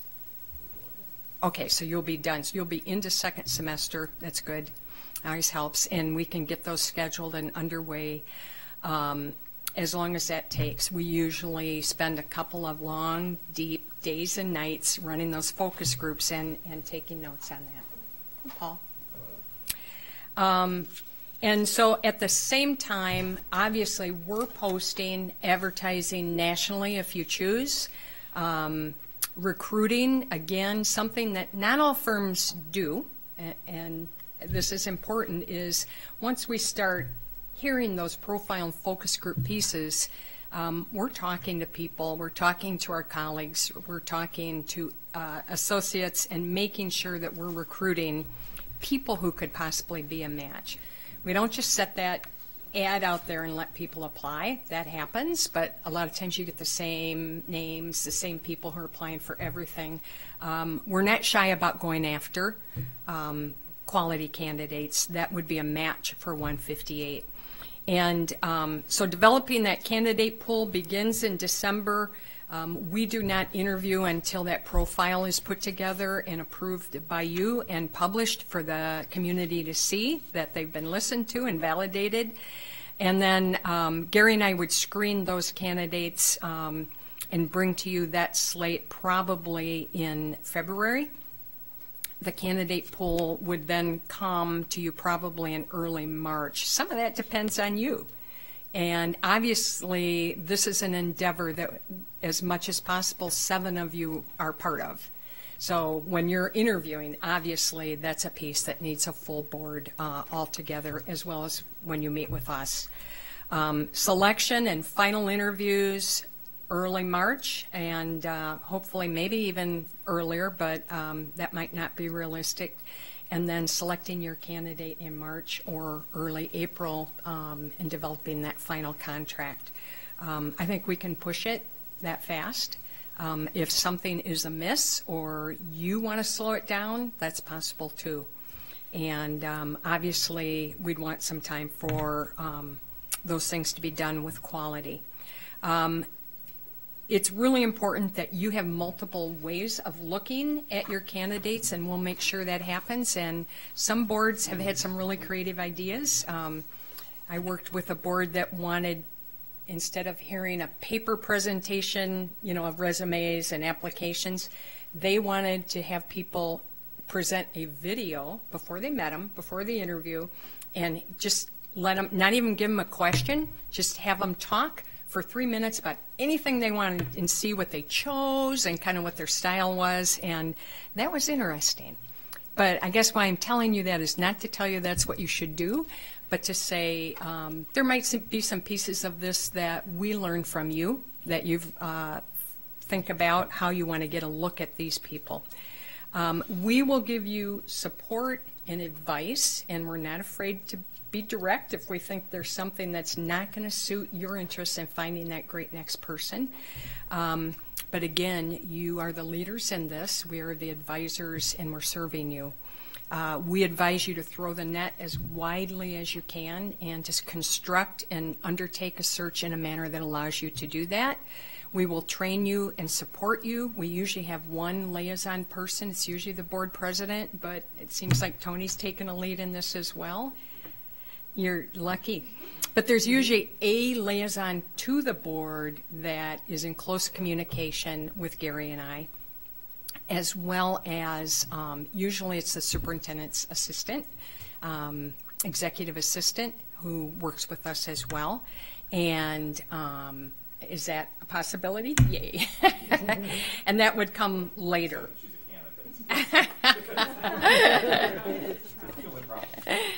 Okay, that's new information. We will help you with sample questions. We give you we create a book for you to help you through the entire process that you would have. And I've talked about that, basically meet your needs. One thing, probably the most important thing for you is why are we different from the wonderful, and obviously you probably heard us making some noise out there because we're colleagues and we've worked together and we do similar work, and I have high regard for the people who were in here before me. I know most of them. I think one of the things that's different for us is our credo. And I've been recruited by other firms, and that's not saying Jill Hawk's so great that everyone wants, they want people to work for them. But School Exec Connect, to me, is one of the firms that is driven first and foremost by the idea that we are doing what's best for kids. And it's hard to think about a search firm finding your next superintendent being about kids. But every single part of this, probably not going to build a second home on the money I'm making from search firms. It's still about serving kids in a different way now. And so, especially for Huntley, which I know you're my neighbor, and I care about the district, and I quite frankly have come to have an enormous regard for your leadership team. I don't say too much because some of them are here and I don't want them to get a big head. It's still about students and making sure that your next person loves kids as much as John has, is as dedicated to the role and is innovative and takes it forward. We also are here and responsible to serve you. You know, I've sat with several boards as a superintendent and also through this process, and it's hard. You've probably heard in other trainings, it's the most important decision you'll make, and you guys have already made some hard and important ones. So we will serve you through that process and help you. And then finally, we're really responsible to our candidates. We treat them well. A lot of times they come back on another search, even if they've been told no. They know we're really trying to help them find the fit in the right place. And there's a lot of integrity that goes into a search, and you can make mistakes. The other thing that makes us a bit unique is our guarantees. You may have heard this from the other firms. I don't know. We will present people to you until you feel comfortable with a person. So if we bring you a slate and you look at it and they don't meet your standards, we go back to work. And that's, you know, no more money or any of that. It's just we're going to make sure we work with you until you get the right person. We will not recruit your new superintendent for 5 years. That's really important. I hope everyone else is doing that too. And we will reconduct your search basically for only mileage, which for one of the two consultants isn't much, if your superintendent leaves for any reason during that first year. So that's an important piece as well. We're unique because every search we've ever done, those hundreds of searches, has been on time and on budget. We have never been sued. And we strongly, actively, aggressively recruit someone to fit. I mentioned our credo. We have strong credibility with candidates. They like working with us. And we are always getting better. Our process is not the same as it was when I started, when I retired from 155. It improves, it gets better. You'll pray help us get better with your ideas and suggestions. And then I think the last thing I added on here is, I think in this search, it's a little unique. You know, certainly you've had other people here who know your district and respect you. But it matters to me personally that you get a great person. It's really important that the things, you know, I've had kind of an odd seat to this district as a neighboring superintendent, the wife of a former colleague who worked kind of hard on some building of buildings and hiring some fine staff. So I probably have heard some things that, you know, from that vantage point, and now working with your leadership team and quite honestly, getting to know them quite well. And it matters. It's not just a job. So that's just as sincere as I can be. So I wouldn't want to mess it up, I guess is what I'm saying. I'm not going to find you another Berkey, but maybe that's all right too. There's only one. Yeah. I would love to hear any questions that you have, you know, whether it's about school, Exec Connect, Gary or I, or quite frankly, just ideas that you have. One thing I think that is important is how do we treat internal candidates? That wasn't one of the questions that was sent to our president, but I know you have some quality internal candidates. And our party line is that we treat them in the process the same. In other words, we screen, we ask them to submit the same paperwork, credentials, because we have to, one of the things we do in vetting is to make sure those credentials are solid. That's a little odd because you've probably already done that. But we will make sure that they're treated and very seriously considered. Some boards with strong internal candidates request interviews. That's something we would discuss with the board in that initial planning meeting. Obviously, in a closed session setting, we would talk you through that. Yeah. So any other questions or anything that I missed, Tony, that we... I'm just going to have two quick ones, but just, okay. What do you guys have any first? Is there anything? Not right now. Okay, now I gotta make me remember my two questions. Just recent, in the last 2-3 years, recent placements in the suburban Chicago area, districts 5,000 or more. You've got that like 5 pages, which Is we it- don't is it, normally share, but that's- because you asked that. Yeah. But the ones that came to Just my what mind, comes to mind, yeah. Barrington, I think, is probably one that I assisted on. That it was the reason Barrington comes to mind, not only proximity and size, unit district, quality district, is that was a worse timeline by far. And we were able to find them. Brian Harris has done a great job there and continues to thrive there. That was our search in a really difficult situation.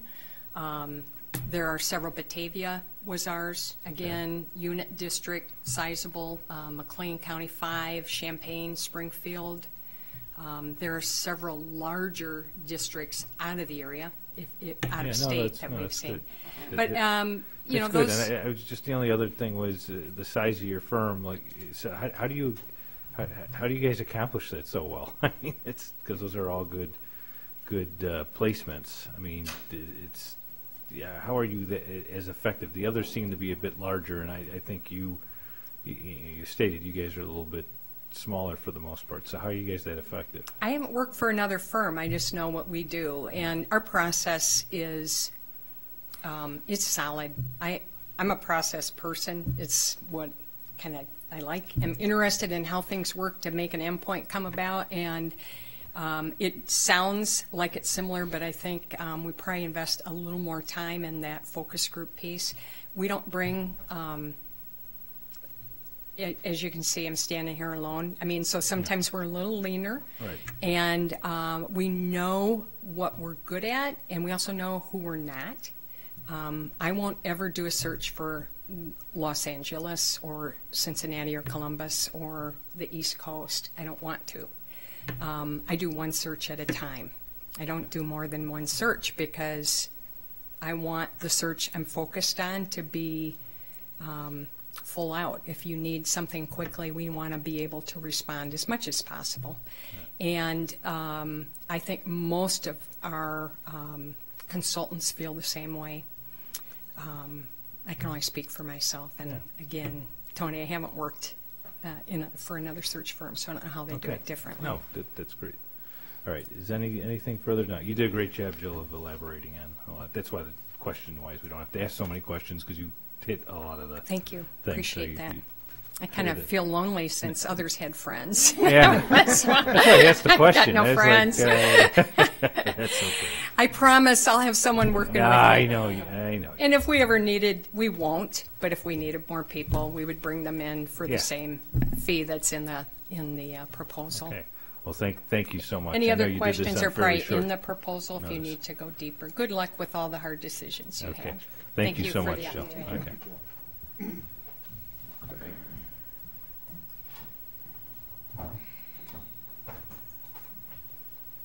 Does that conclude our public presentations? Okay, got a lot to chew on there. Very good.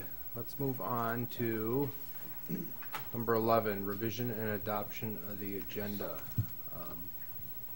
A motion to adopt the agenda as presented. Are there any changes before we take that? Okay, I'll make a motion to adopt the agenda that we have. All those in favor, say aye. Oh, I'm sorry, I'm blowing it again. I need a second. Okay, second from Mr. Guerin. Now all those in favor say aye. Aye. Opposed? Okay. The agenda is adopted. Let's see. Was I supposed to ask if everybody had? You see, I'm sorry.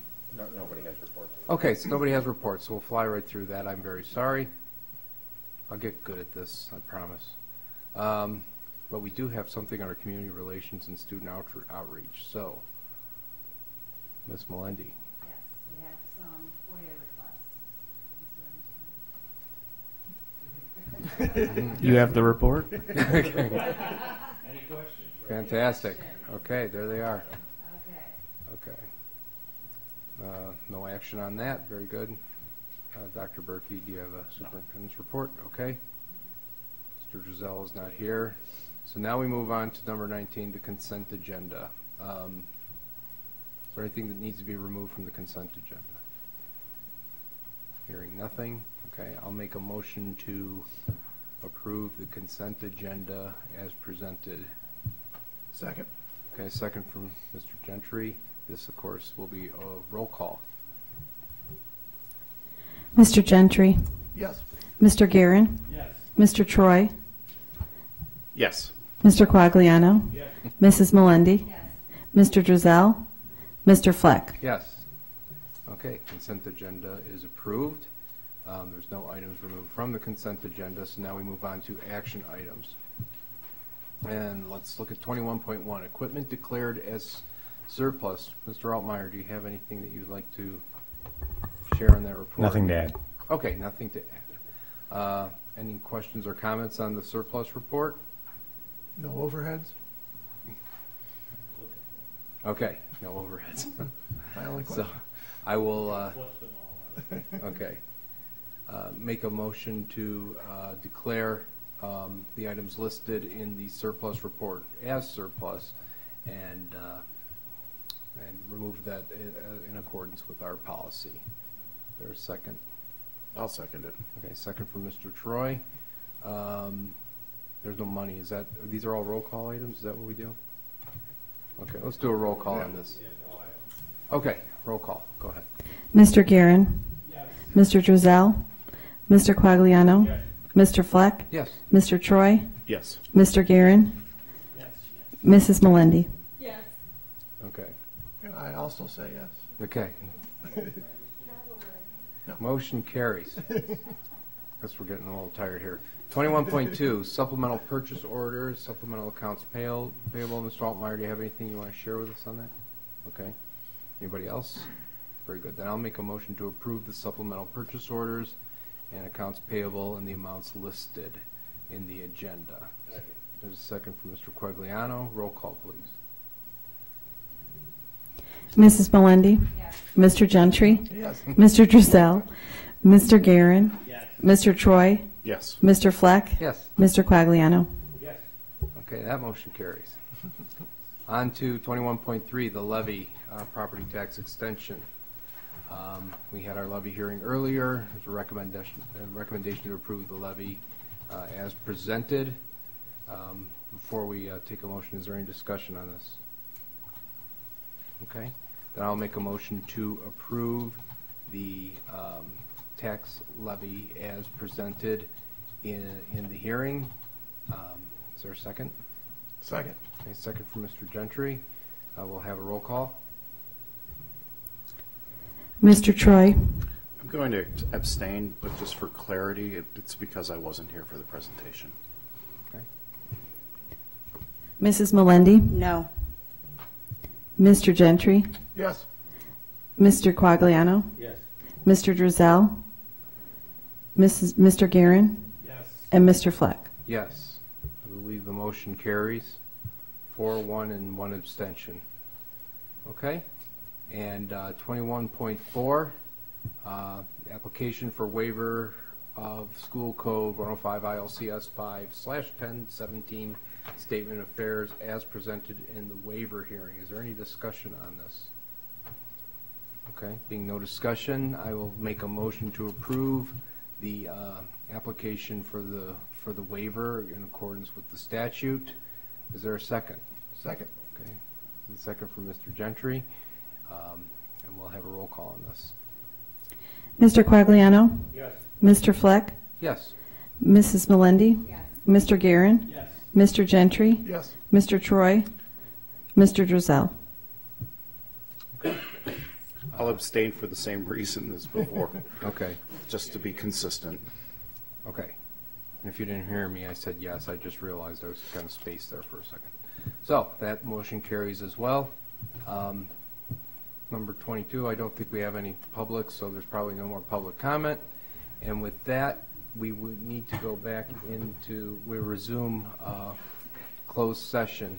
And I'll make a motion to go back into closed session at 9:06 p.m. Second. Second from Mr. Troy. All those in, oh, that's a roll call. I remember that from earlier. Yeah. We need a roll call on that. Mrs. Melendi? Yes. Mr. Gentry? Yes. Mr. Drizel? Mr. Guerin? Mr. Troy? Yes. Mr. Fleck? Yes. Mr. Quagliano? Okay, we are in closed session.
Terry, we need the expulsion language for the vote.